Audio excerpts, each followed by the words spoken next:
নমস্কার বন্ধুরা, আজকের পর্বে আপনাদের সবাইকে স্বাগত জানাই। আজ আমাদের মেঘালয় ভ্রমণের দ্বিতীয় দিন। আজ আমরা বেশ কয়েকটি জায়গা ঘুরে দেখেছি। সবার প্রথমে আমরা গেছিলাম এলিফ্যান্ট ফলসে। তিনখানা ফলসের সমন্বয়ে এই জলপ্রপাতটি গঠিত। সেখান থেকে আমরা যাত্রা শুরু করলাম আমাদের পরবর্তী গন্তব্যের উদ্দেশ্যে। যাত্রা পথ ছিল অতি মনোরম। দেখে মনে হবে না আমরা ভারতবর্ষের কোনো পাহাড়ি অঞ্চলে রয়েছি। দেখে একবারের জন্য ভুল হতে পারে আমরা সুইজারল্যান্ডের কোথাও রয়েছি। পথে এত সুন্দর একটা ভিউ পয়েন্টে দাঁড়ালাম। দেখুন ভ্যালি, আর ভ্যালি জুড়ে রয়েছে মেঘ। অপূর্ব সুন্দর। মেঘালয় সত্যি একেবারে ছবির মতো সুন্দর। ভ্যালির মাঝখানে পেঁজা তুলোর মতো মেঘ ঘুরে বেড়াচ্ছে। এখন আমরা চলে এসেছি ভারতের উচ্চতম প্লান্ট জলপ্রপাত নকালিকাই ফলসে। এখন রয়েছি নকালিকাই ফলসের সামনে। মেঘালয়ের জায়গা এবং জলপ্রপাতগুলোর নাম এতটাই কঠিন যে সঠিকভাবে উচ্চারণ করা সত্যিই কষ্টসাধ্য। আমরা এখন রয়েছি একটি অপূর্ব জলপ্রপাতের সামনে। এর উচ্চতা হল 340 মিটার বা প্রায় 1115 ফুট। জলপ্রপাতের নিচে রয়েছে একটি প্লাঞ্চ কূপ বা প্রপাত কূপ, অর্থাৎ জলপ্রপাতের সাথে নুড়ি পাথর এগুলো পড়ে তলদেশে এই গর্তের সৃষ্টি করেছে এবং সেখানে জলপ্রপাতের কিছুটা জল জমে রয়েছে। আর জলের রংটা দেখুন একেবারে গাঢ় নীল। মালভূমির মাথার উপর যে পরিমাণে বৃষ্টিপাত হয় সেই বৃষ্টিপাতের জলেই এই জলপ্রপাতটা সৃষ্টি হয়েছে। এখন বর্ষাকাল নয়, শীতকাল, তাই জলপ্রপাতের জল অনেকটাই কম। তবে বর্ষাকালে এলে এই জলপ্রপাতের এক ভয়ঙ্কর সুন্দর রূপ কিন্তু আপনারা দেখতে পাবেন। তাই বর্ষাকালে মেঘালয় এসে একবার ঘুরে যেতে পারেন। আমরা এখন চলে এসেছি আমাদের পরের গন্তব্যে। সকাল গড়িয়ে দুপুর হয়ে গেছিল, তাই এখানে আমরা আমাদের লাঞ্চটা সেরে ফেললাম। আমরা এখন রয়েছি মশমাই কেফের সামনে। এখানে প্রবেশের জন্য আপনাকে 20 টাকা প্রবেশ মূল্য দিতে হবে, আর সেই সঙ্গে ক্যামেরা থাকলে তার জন্য এক্সট্রা 20 টাকা লাগবে। জঙ্গলের মধ্য দিয়ে এভাবে সিঁড়ি করা রয়েছে। দুদিকে রয়েছে জঙ্গল আর মাঝখানে রয়েছে সিঁড়ি। এই সিঁড়ি ধরে আপনাকে পাহাড়ের উপর উঠতে হবে। আর পাহাড়ের উপর রয়েছে সেই লাইমস্টোন কেভ, মশমাই কেভ। এই মশমাই কেভে যাওয়ার সময় কিছুটা রোমাঞ্চ আপনার অনুভূত হতে পারে। এই বৃষ্টি ভেজা জঙ্গলের পথ ধরে পাহাড়ে ওঠার মজাটাই আলাদা। ওয়েদার খুব একটা ভালো ছিল না, তাই কেভের মধ্যে ভিড়ও খুব একটা নেই। আমরা চটজলদি টিকিট কেটে সিঁড়ি পেয়ে চলে এলাম এই মশমাই কেভের সামনে। কেভের সামনে এসে এক মুহূর্তের জন্য হলেও আপনার মনে হতে পারে আমরা যেন কোনো প্রাগৈতিহাসিক স্থাপত্যের সামনে দাঁড়িয়ে রয়েছি।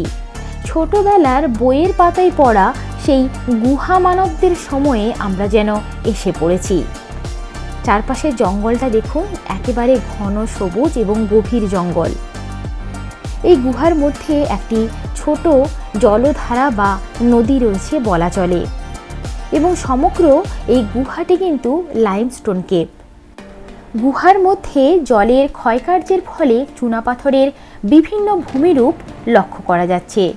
উপর থেকে যেটি ঝুলে রয়েছে একে বলা হয় স্ট্যালাকটাইট, আর মেঝে থেকে এই রকম যে ভূমিরূপের সৃষ্টি হয়েছে সেগুলোকে বলা হয় স্ট্যালাগমাইট। আমরা এখন রয়েছি কেভের মধ্যে। কেভের চারিদিকটা এইরকম, বেশ একটা আলো ছায়ার মতো পরিবেশ, অ্যাডভেঞ্চারও বেশ লাগছে। কিন্তু কেভের কিছুটা পোর্শনে হাঁটা যাবে না, ওখানে হামাগুড়ি দিয়ে ঢুকতে হবে। তো চলুন কতটা আমরা যেতে পারি দেখা যাক। স্ট্যালাকটাইট এবং স্ট্যালাগমাইট একে অপরের সঙ্গে জুড়ে গিয়ে যে ভূমিরূপ গঠন করেছে তাকে বলা হয় স্তম্ভ। ছোটবেলার বইয়ের পাতায় পড়া ভূগোলের সমস্ত বিষয়গুলো এখন চোখের সামনে একেবারেই পরিষ্কার। স্ট্যালাকটাইট, স্ট্যালাগমাইট, স্তম্ভ অর্থাৎ জলের ক্ষয়কার্যের ফলে চুনাপাথরের যে ভূমিরূপগুলো গঠিত হয় তার সব কিছুই এখানে এসে চাক্ষুষ করতে পারলাম, আর সঙ্গে খানিক জীবাশ্মেরও দেখা মিলল। তবে আলোর অভাবের জন্য সেগুলো ক্যামেরাতে আপনাদেরকে ভালোভাবে দেখাতে পারলাম না। যেহেতু গুহার মধ্য দিয়ে একটি জলধারা প্রবাহিত হচ্ছে, তাই গুহার রাস্তা কিন্তু পিচ্ছল, তাই সাবধানে সতর্কতা সহকারে আপনাদেরকে গুহার মধ্যে প্রবেশ করতে হবে। যে প্রবেশদ্বার দিয়ে আপনারা গুহার মধ্যে ঢুকবেন সেটি দিয়ে কিন্তু বেরোতে পারবেন না, বেরোতে হবে বিপরীত দিকের আর একটি এক্সিট পয়েন্ট দ্বারা। আমি খানিকটা দূর গিয়ে আর বেশি দূর গেলাম না, সেখান থেকেই ফিরে এলাম। গুড্ডু এবং তার পাপাও পুরো কেভের মধ্যে যেতে পারেনি, কিছুটা গিয়ে তারা বাইরে বেরিয়ে এসছে। ওর পাপা হয়তো চাইলে যেতে পারত, কিন্তু সঙ্গে বাচ্চা থাকার কারণে ওর পাপা আর কোনো রিস্ক নেয়নি। তাই গুহার মধ্যে প্রায় অর্ধেকটা অবধি আমরা চলে গেছিলাম, তারপর আমরা ফেরত এসেছি। তো আপনারা চাইলে পুরো গুহার মধ্যে কিন্তু প্রবেশ করতে পারেন। এবার আমরা চলে এলাম আমাদের আজকের মতো শেষ গন্তব্যে। এটি হলো সেভেন সিস্টার ফলস। আর দেখুন উপত্যকার মধ্যে এখানে ছোট ছোট কিছু বাড়িও রয়েছে। আমরা ওদিক থেকে এলাম আর এখানটায় আমরা গাড়িটাকে এখানে পার্কিং করে রাখলাম। তারপর এদিকে রয়েছে ওয়াচ টাওয়ার, উঠে আমরা এখন এখানে রয়েছি। এখান থেকে এই ফলসের খুব সুন্দর একটা ভিউ পাওয়া যায়। মালভূমির উপর থেকে 7টি জলধারা পাশাপাশি নেমে এসেছে এবং গড়ে তুলেছে এই সেভেন সিস্টার ফলস। যেহেতু এখন শীতকাল, তাই 7টি ফলসকে দূর থেকে ভালোভাবে বোঝা যায় না, যেহেতু ফলসে জলের পরিমাণ কম। তবে বর্ষাকালে এটি অপরূপ রূপ ধারণ করে। আর মাঝখানে রয়েছে ভ্যালি, ভ্যালির মধ্য দিয়ে একটি নদীও প্রবাহিত হয়েছে। মেঘালয়ের ওয়েদার হলো ভারী চমৎকার। সমস্ত উপত্যকাটা খানিক আগেই পরিষ্কার ছিল, সমগ্র ফলসগুলোকে ভালোভাবে দেখা যাচ্ছিল। মাত্র কয়েক মিনিটের মধ্যেই সমগ্র উপত্যকা জুড়ে মেঘ কিন্তু ঢেকে গেছে। মেঘালয়ের সেভেন সিস্টার ফলসের সামনে এইমাত্র সমস্ত ফলসগুলো দেখা যাচ্ছিল, কিন্তু এখন কিন্তু কিছুই নেই, পুরো ভ্যালি জুড়ে মেঘটা একদম ঢেকে গেছে। তো আপনারা অবশ্যই একবার মেঘালয়ে আসুন এবং মেঘালয় দেখে যান, অসম্ভব সুন্দর। আজকের পর্ব এই পর্যন্তই। আশা করি আজকের এই পর্ব আপনাদের ভালো লাগলো। ভালো লাগলে অবশ্যই ভিডিওটিকে লাইক করবেন এবং শেয়ার করে অপরে দেখার সুযোগ করে দেবেন এবং চ্যানেলটিকে সাবস্ক্রাইব করে পাশে থাকার অনুরোধ করল। সবাই খুব ভালো থাকবেন, সুস্থ থাকবেন। আবার দেখা হবে নতুন আরেকটি পর্বে। আর আমার পিছনে দেখুন দুটো ভ্যালি জুড়ে রয়েছে। এখন বাজে বিকেল প্রায় 3টে। এমনিতে পাহাড়ে 3টের পরই ঝুপ করে সন্ধে নামে, তার উপর আমরা এখন রয়েছি মেঘের রাজ্য মেঘালয়ে।